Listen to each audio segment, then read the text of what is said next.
Madame, Monsieur, bonjour, bienvenue à cette édition de la mi-journée. Au sommaire, élection couplée de novembre prochain, l'audit du fichier électoral a déclenché. Les experts internationaux disposent d'une semaine pour soumettre leur rapport final à la CENI. Gestion du fret au Burkina Faso, le ministre des Transports s'est exprimé hier sur la question. Il précise que l'État ne reviendra pas sur sa décision. Dans la sous-région, précisément en Côte d'Ivoire, les acteurs du commerce se mobilisent pour rendre hommage et témoigner leur soutien au président Alassane Ouattara. Compte à rebours enclenché pour les travaux de l'audit du fichier électoral. Hier, la Commission électorale nationale indépendante CENI a procédé au lancement officiel des 10 travaux. Les experts n'ont qu'une semaine pour montrer que le fichier électoral est dépourvu d'irrégularités et digne d'organiser les élections à venir. Maxime Jean-Eudes Bambara. À travers cette signature du code de bonne conduite et de la feuille de route, les représentants de la classe politique, opposition et alliance des partis aux formations de la majorité présidentielle donnent ainsi le feu vert à l'équipe des auditeurs du fichier électoral de mener leur travail. Cet audit demandé par la classe politique vise à lever tout soupçon et de s'assurer de la crédibilité du fichier électoral, gage des élections législatives et présidentielles transparentes et incontestables. C'est une étape décisive donc dans tout le cheminement que nous avons souhaité et revendiqué, qui est de nous assurer que nous avons un fichier autour duquel il n'y a pas de contestation possible. Quand nous avons vu que les forces de défense et de sécurité, les forces de sécurité, police et gendarmerie, notamment, ont ici et là, en tout cas, mené des opérations qui ont permis de mettre la main sur des convois, de gens qui venaient faire des enrôlements dans des endroits où ils n'habitaient pas. Donc nous avons soupçonné qu'il y ait peut-être quelque part des officines qui font des doubles enrôlements. Et notre crainte est devenue beaucoup plus grande quand on s'est rendu compte que certaines de ces personnes-là étaient convoyées par des partis qui participent à la gestion du pouvoir d'État. Comme on dit, quand on découvre quelque chose, il faut toujours se poser des questions sur ce qu'on n'a pas découvert. Comme vous l'avez constaté, c'est d'accord parti que nous avons souscrit au code de bonne conduite et à la feuille de route qui a été déclinée pour permettre aux auditeurs de faire dans le comité des experts représentés par la configuration de la CENI, à savoir la société civile, l'opposition et la majorité, pour suivre tout le déroulé de l'audit. Le comité chargé de l'audit est composé de 22 personnes, dont des représentants de la classe politique, de la société civile et de 8 experts internationaux proposés par l'Organisation internationale de la francophonie, par l'Union européenne et par l'Union africaine. Ces auditeurs travailleront en conclave jusqu'au 20 octobre prochain afin d'aboutir à un rapport final signé par toutes les parties prenantes. Dans le comité d'audit, tout le monde est représenté. La majorité est représentée par 2 personnes, un informaticien, un politique. L'opposition est représentée par un informaticien, un politique. La société civile est représentée également par 2 personnalités. Et ensemble, nous allons pendant une semaine, parce que le laps de temps qui nous reste n'est pas aussi important, il nous faut l'obligation, la loi dit qu'on doit forcément publier la liste électorale définitive le 22 octobre. Donc il nous faut tenir ce délai. Il y aura 5 comités qui vont se réunir d'ici à lundi. Et ce, tous les 2 jours. Des comités qui dureront tout au long de la journée et qui permettront justement de présenter chaque sujet et d'en débattre. Les sujets sont variés, donc dès aujourd'hui et dès demain sera abordé le cadre juridique, le cadre réglementaire, les opérations, le recrutement du personnel, leur sélection, les sanctions qui ont pu être prononcées, puis les données évidemment. Évidemment sont abordées aussi les questions opérationnelles, logistiques, et puis comme fil conducteur tout au long de ce travail, les différents partenaires qui seront au sein du comité, qui représenteront la majorité, l'opposition et la société civile, pourront à tout moment formuler des demandes de requête que nous opérerons sur le fichier électoral. Le top de départ des travaux de l'audit externe et indépendant du fichier électoral étant ainsi donné, rendez-vous est pris le 22 octobre prochain pour la publication de la liste électorale définitive par la Commission électorale nationale indépendante, CENI. Toujours en rapport avec les élections à venir, le Collège des femmes de la Confédération paysanne du Faso, CPF en abrégé, s'est fait entendre des futurs candidats. Luttant pour un Burkina sans fin, ces femmes ont tenu une conférence de presse ce lundi pour annoncer le lancement officiel de leur campagne de plaidoyer. Raketa Bilgo et Abdoulrahim Magnéni. La campagne de plaidoyer Les femmes rurales pour un Burkina sans fin, pilotée par le Collège des femmes de la Confédération paysanne du Faso CPF, vise à engager les candidats à l'élection présidentielle de novembre 2020 pour la prise en compte des 8 mesures du manifeste dans leur programme présidentiel quinquennal. Elles promettent donc apporter leur soutien aux candidats qui prendra en compte leurs préoccupations sans pour autant battre campagne pour un parti. Nous, on n'est pas politiciens, on ne va pas campagne pour quelqu'un, on passe sur le même point d'égalité pour tous les candidats. C'est notre condition, l'amélioration de notre vie que nous cherchons. Le politicien, il cherche, il fait sa politique. Nous aussi, c'est notre politique là comme ça. Si on arrive à produire suffisamment pour le Burkina Faso, à nous prendre en charge, à être autonome en tant qu'actrice, productrice, pour tirer demain les jeunes dans l'agriculture, parce que chaque chose a une fin et chaque chose a une période. Le Collège des femmes de la Confédération paysanne a donc énuméré les 8 mesures de leur manifeste qui sont entre autres l'accès sécurisé à la terre, l'accès des femmes rurales au crédit, l'accroissement des dépenses publiques pour l'élevage et l'agriculture.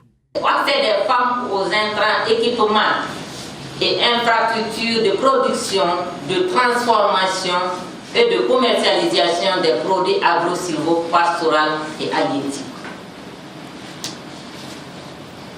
Mettre en place un mécanisme de subvention des intrants, engrais, semences, produits vétérinaires et géotechniques, et équipements des agricoles subventionnés impliquant les organisations des femmes rurales et faire respecter le quota de 50% des équipements agricoles aux femmes lors des opérations de distribution.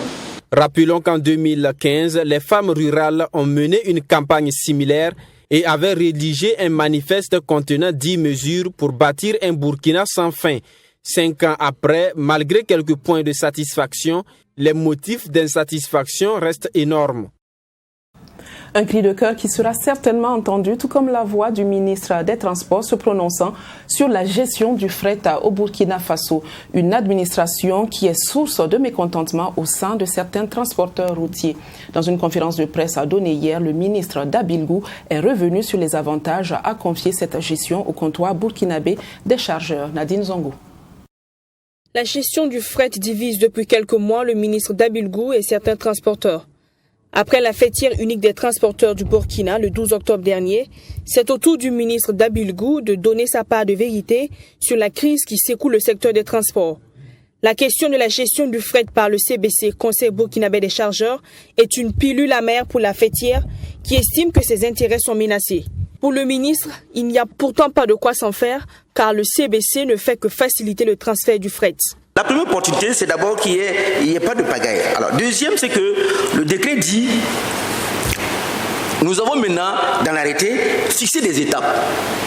Par exemple, l'étape 1, le chargeur ou son mandataire, quand les gens disent, ils ont dit que c'est où le corsaire, je vais vous dire que ce n'est pas corsaire, parce que le décret même dit qu'on ne doit plus avoir de corsaire et c'est interdit. Soumet au CBC une déclaration de fret indiquant la quantité de la marchandise à enlever, etc. Mais vous savez, le chargeur ou son mandataire, comme je vous ai dit, ce sont les industriels, les les gens qui importent, les importateurs. C'est pour eux le fret. Ce n'est ni pour le transporteur, ce n'est ni pour le chauffeur. C'est que le CBC, son conseil d'administration, est composé de ces gens-là. Parce qu'ils sont propriétaires de marchandises. Et le CBC a le rôle de les aider à amener leurs marchandises. C'est pour ça qu'à l'origine, c'est eux qui amenaient tout. Mais quand on dit qu'on a confié le fret, la gestion du fret, c'est pas vrai. C'est la partie répartition, la partie chargement, la partie émission du bon de chargement qu'on avait donné aux transporteurs. Sinon, le CBC continue de jouer son rôle de facilitation donc, du transport et de la localisation du fret dans notre pays. L'autre pomme de discorde entre le ministre et les transporteurs est le HCT, Haut Conseil des transporteurs, qui ne regroupe que 3 syndicats. D'où vient cette fêtière et pourquoi existe-t-elle en dépit de la décision du gouvernement de mettre en place une seule fêtière pour mieux gérer le secteur? D'où est-ce qu'elle tire sa légitimité? Autant de questions que se posent certains transporteurs qui déduisent d'ailleurs que le HCT est une trouvaille du ministre pour diviser les acteurs du secteur des transports. Une accusation refutée par Vincent Dabilgou ce 13 octobre. Dans le domaine des transports, même si c'est une seule personne qui refuse en tant qu'association, parce qu'il regroupe des gens, en tant qu'association, on rate l'idée que c'est une fêtière. Et les gens m'ont dit on va faire vote. Et j'ai mis 2 ans pour ne pas faire vote, pour pouvoir amener les gens à ce qu'il y ait une seule fêtière. Moi, je me suis refusé à créer les conditions pour qu'on en arrive à une situation en tant que ministre. C'est quand le processus s'est achevé de l'autre côté, au Premier ministère, qu'on a dit, mais dans tous les cas, l'orientation du gouvernement, c'est que nous allons prendre la gestion du décret et les fêtières, on va continuer à construire. Bon, pour le gouvernement, de 16 ou de 22 associations en arriver à 2, on a fait un progrès. Il reste à parachever. Sinon, c'est vous qui qualifiez. Parce que les associations de fêtières, nous en avons aussi des gens qui se disent associations. Même le propriétaire n'a même pas de camion. En plus de cette crise, d'autres points se sont invités aux échanges avec les hommes de médias. Il s'agit du classement du RENLAC sur les services les plus touchés par le phénomène de corruption au Burkina Faso. Le département de Vincent Dabilgou n'est pas épargné et est classé 4e avec un taux de corruption de 15%. Un résultat moins dramatique au regard du rapport de l'année dernière qui classait le service des transports au premier rang, se réjouit Vincent Dabilgou. Et pour davantage améliorer les indicateurs en matière de lutte contre la corruption, il annonce de nouvelles réformes. Il s'agit notamment de l'informatisation de la procédure d'obtention des titres de transport. Suite à cette sortie du ministre des Transports, l'Union des chauffeurs routiers du Burkina, UCRB, a entamé depuis ce matin un arrêt de travail de 96 heures pour dire non à l'ingérence du politique dans la gestion du fret. Et puis le bimensuel L'événement a fait il y a peu des révélations sur l'existence d'un compte à l'Organisation de l'aviation civile internationale et la gestion des fonds par le ministre Dabilgou. Interrogé sur la question, le ministre a donné quelques précisions annonçant un jeu politique pour ternir son image à l'orée des élections. Écoutez-le. Quand je suis venu au ministère, j'ai trouvé un compte qui a été créé depuis des années. C'est-à-dire que je peux citer au moins 4 ministères, 4 ministres ou 5 même. On me dit, moi j'ai demandé ce compte, il sert à quoi? Ce compte permet à l'OACI de soutenir par exemple l'aviation civile. Parce que les textes changent à tout moment. Les experts dans ce domaine-là viennent à tout moment. On ne peut pas gérer l'aviation civile parce qu'ils ont un code qui leur donne une certaine autonomie. Mais ce compte aussi permet une forme de participation lorsqu'il s'agit de faire un investissement commun. Donc moi, il n'y a pas une signature de moi-même comme ça qui signe un papier pour dire il faut donner de l'argent.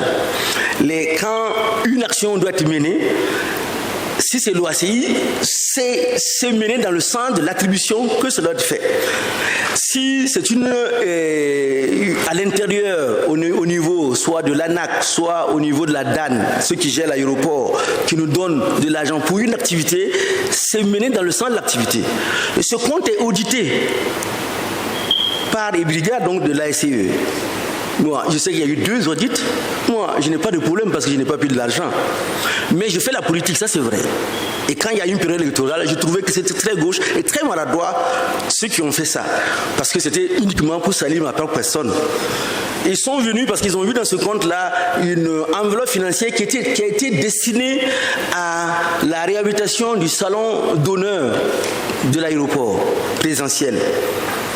Mais c'était le regroupement de l'ensemble des fonds qu'on a récupérés, on a demandé à l'ensemble donc pour pouvoir. Moi, je n'étais pas ministre, je n'ai pas géré ce compte, mais nous avions tout fait pour justifier cela. La Poste se modernise avec l'introduction des TIC dans ses services. Le ministère du Développement de l'économie numérique et des Postes organise un panel de 3 jours à compter d'hier pour parler des innovations dans le domaine de la Poste au Burkina Faso. Premier du genre, cette rencontre d'échange va permettre à la Poste de contribuer à l'inclusion financière et à développer le commerce électronique. Une partie de l'ouverture de cette rencontre s'est faite en visioconférence. Abdoul Rahim Agnagné. À l'issue de ce forum, des innovations majeures vont être apportées dans le domaine de la Poste au Burkina Faso. Il s'agit de développer le volet commerce en ligne et le service bancaire pour s'adapter à l'évolution de la technologie. Toute chose qui permettra aux populations, surtout rurales, d'avoir accès aux services bancaires. Dans le cadre donc, de l'inclusion financière, le gouvernement a instruit la Poste de réfléchir à la création d'une banque postale qui a vocation à être une banque populaire. La Poste actuellement collecte l'épargne, mais ne fait pas de crédit. Et donc cette dimension de crédit qui manque aujourd'hui va être complétée à travers la création de cette banque postale qui va permettre donc aux populations du Burkina, dans l'ensemble du territoire, de pouvoir bénéficier de crédits pour financer leurs activités. Les échanges vont aussi porter sur l'opérationnalisation de la plateforme IDOC, qui constitue une innovation dans les services de la Poste. Elle devra permettre aux Burkinabés de se faire établir des actes d'état civil et autres documents administratifs en passant par les services de la Poste. Quelqu'un qui est né à Logobou peut rester chez lui à la maison, par un clic, demander des extraits d'actes de naissance et la Poste va se charger de faire établir ces actes et de les livrer à l'intéressé à domicile. Il en est de même pour les casiers judiciaires. Cette plateforme est pratiquement finalisée. Ce forum referme ses portes le 15 octobre prochain avec des expositions à la Direction générale de la Poste et une cérémonie de remise de prix en vue d'encourager et de promouvoir les paiements mobiles. Selon les responsables de la Poste, les innovations liées au numérique vont à court terme constituer près de 80% des activités postales. Avoir une idée claire des dépenses liées à la santé des Burkinabés, c'est ce à quoi veut en venir le ministère de la Santé. Les organisations de la société civile vont se familiariser avec les mécanismes de réalisation des comptes de la santé du 12 au 15 octobre du côté de Koudougou, un outil d'aide et de prise de décision et de plaidoyer au profit des organisations de la société civile. Michael Tougri. Le ministère de la Santé et son partenaire, l'Organisation mondiale de la santé, outillent les organisations de la société civile sur les comptes de la santé. Des comptes de la santé qui permettent d'évaluer chaque année les dépenses effectuées dans le secteur de la santé. Au cours des 4 jours de travaux, les participants auront droit à plusieurs présentations et communications sur ce dispositif de suivi des investissements dans le domaine de la santé au Burkina Faso.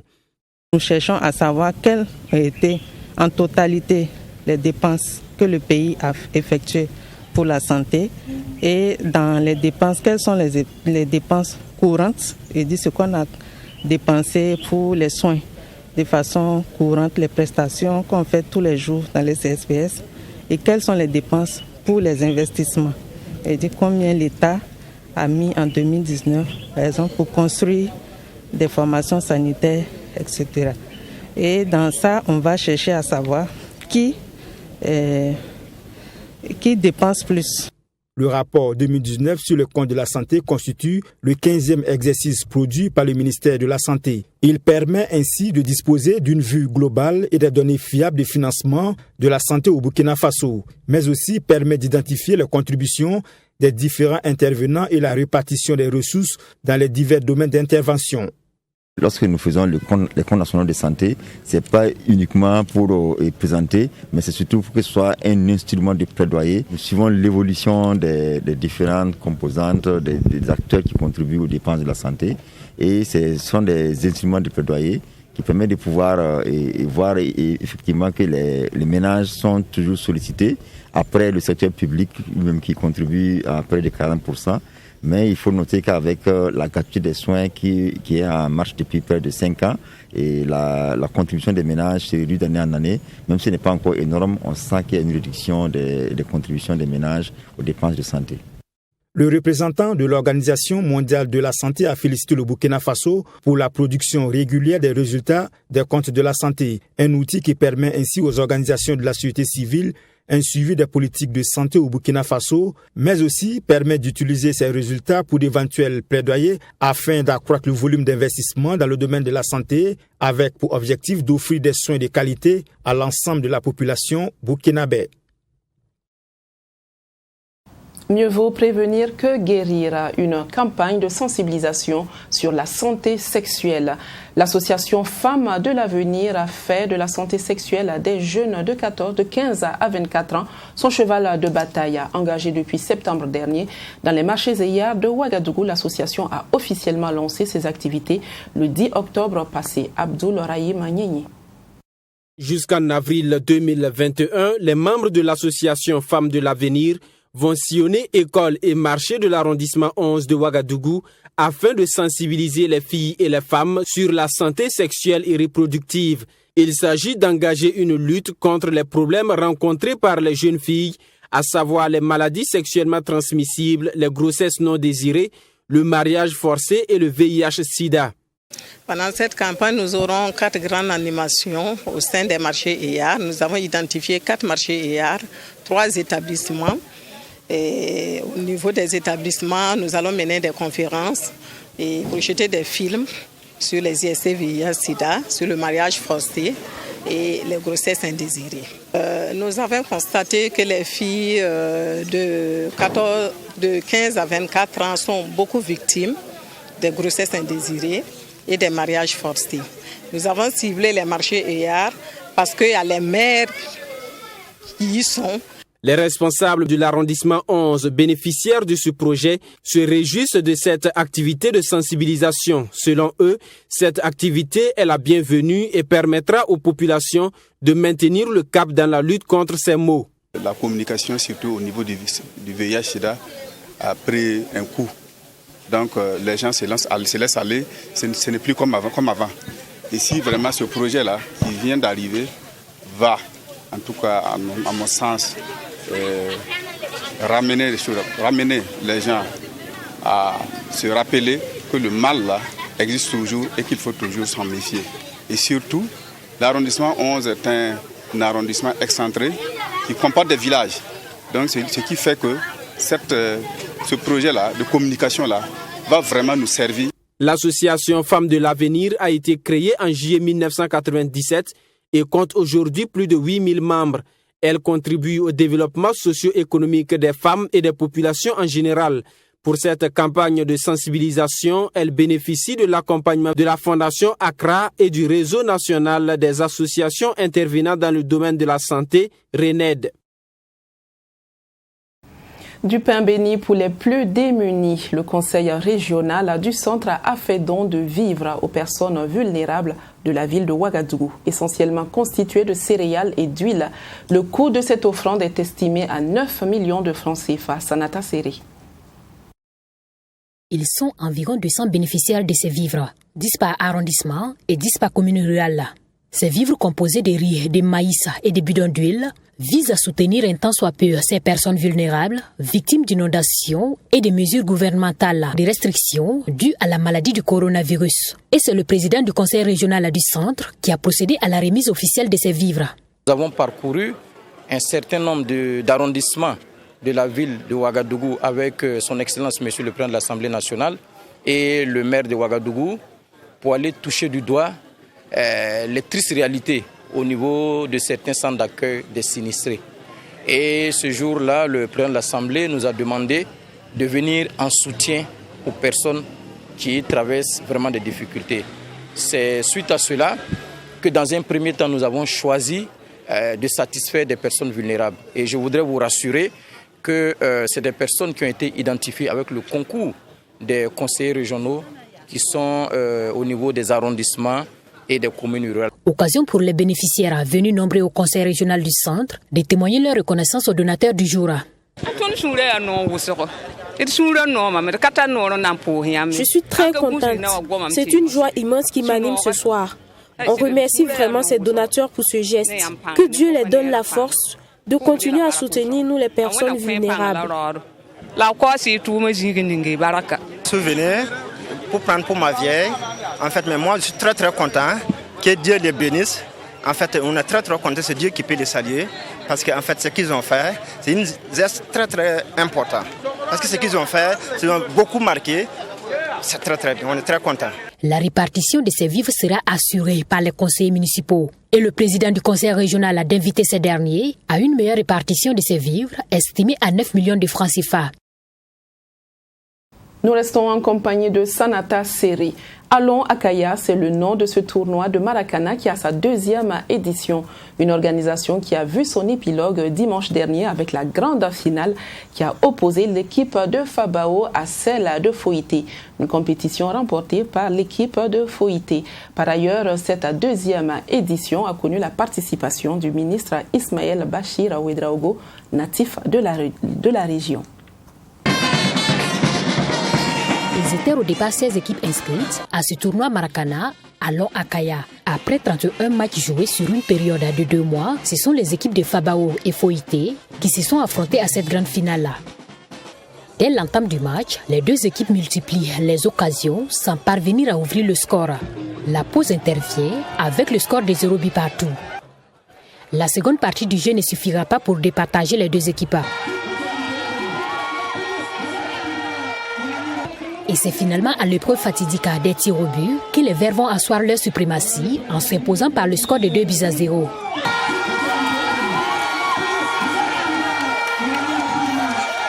Vraiment, nous sommes très contents pour cette initiative qui réunit les jeunes de Kaya en particulier, généralement les jeunes du centre-nord en général. Nous sommes très contents pour cette belle initiative. Ah, vraiment, ça n'a pas été facile. Ça n'a pas été facile. On a vécu, c'est des vents. On a traversé des vents forts pour être là. Mais vraiment, on est très contents. Ce tournoi Maracana vise, selon ses initiateurs, à renforcer la cohésion sociale et le vivre ensemble entre fils et filles du San Matenga. L'ambiance était au rendez-vous, la mobilisation aussi. Cette 2e édition du tournoi Allons Akaya a connu la présence des autorités de la région. Et pour le patron de ce tournoi, le ministre Ismaël Bachir Ouedraogo, le pari est gagné. Nous avons voulu montrer que malgré les difficultés, la jeunesse de Kaya est debout et elle célèbre aussi comme tous les jeunes de Burkina Faso. Et Allons à Kaya, c'est une invite à tout le monde, à tous les, que ce soit à l'intérieur du Burkina ou à l'extérieur du Burkina, de venir à Kaya, de venir goûter aux brochettes succulentes, de prendre un peu de gadgets en cuir à Kaya. Et vous avez vu la mobilisation populaire, vous avez vu la déferlante populaire qui montre réellement que Kaya est debout et que la jeunesse de Kaya est debout. Et je pense que ça a été un succès phénoménal et qui demande encore que nous puissions aller vers donc, la 3e édition et ainsi de suite. En plus du trophée, l'équipe victorieuse est répartie avec une enveloppe financière, des ballons et un jeu de maillot. L'équipe classée 2e de cette compétition a été également récompensée. L'un des temps forts de ce rendez-vous sportif était également la course cycliste féminine. Sur une distance de 6 km, c'est Sanata Sori qui a franchi la première ligne d'arrivée et remporte le premier prix composé d'une moto et d'une enveloppe de 100 000 francs CFA.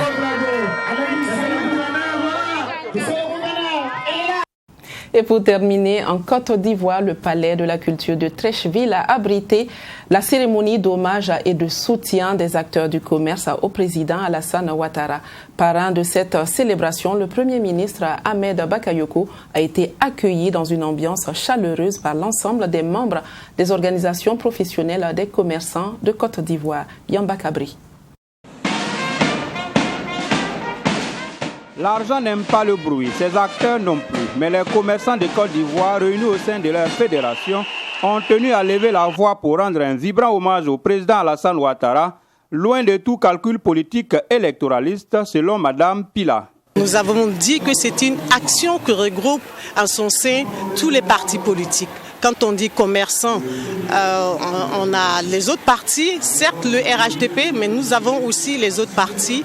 Mais c'était pour mener, pour apporter notre soutien, dire merci au président de la République pour toutes les actions menées. Aujourd'hui, on va tranquillement du nord au sud, de l'ouest à l'est, sans problème, sans barrage. Et les femmes sont approvisionnées. Et nous aussi, nous n'avons plus les tracasseries douanières. C'est une fluidité véritablement dans notre domaine d'activité. Le ministre du Commerce n'a pas manqué d'énumérer les acquis glanés au profit des commerçants pendant les 2 mandats du président Ouattara. Tous les acquis du commerce au titre des 8 dernières années, en citant toutes les réformes qui ont pu être enregistrées au niveau de la loi portant sur la consommation, au niveau de la surveillance du marché, de la loi portant sur la métrologie, de la normalisation et de la promotion de la qualité, et également du renforcement des différentes structures qui permettent le fonctionnement du commerce intérieur.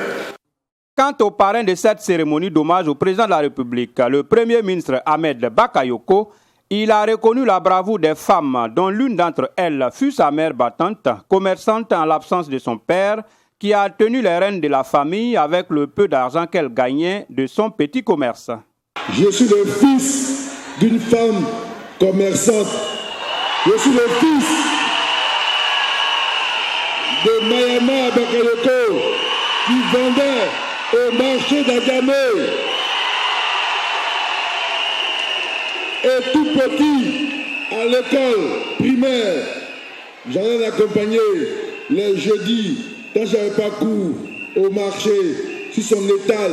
Et je suis témoin que grâce au travail de cette femme, parce que mon père était élève ingénieur en stage en France, ses enfants ont eu à manger, ses enfants sont là à l'école et son enfant est là aujourd'hui. Il faut noter qu'une motion de soutien à la candidature d'Alassane Ouattara a été lue au cours de cette cérémonie au nom de la Fédération des commerçants de Côte d'Ivoire, dirigée par Farikou Fofana, maire de la commune d'Adjamé. C'est la fin de cette édition. Je vous quitte sur cette photo de concession. Une architecture typiquement Bouaba, une ethnie majoritairement présente dans la boucle du Mouhoun. Je vous donne rendez-vous demain à la même heure. Bonne suite à 2 programmes sur Tri TV, la télévision interactive.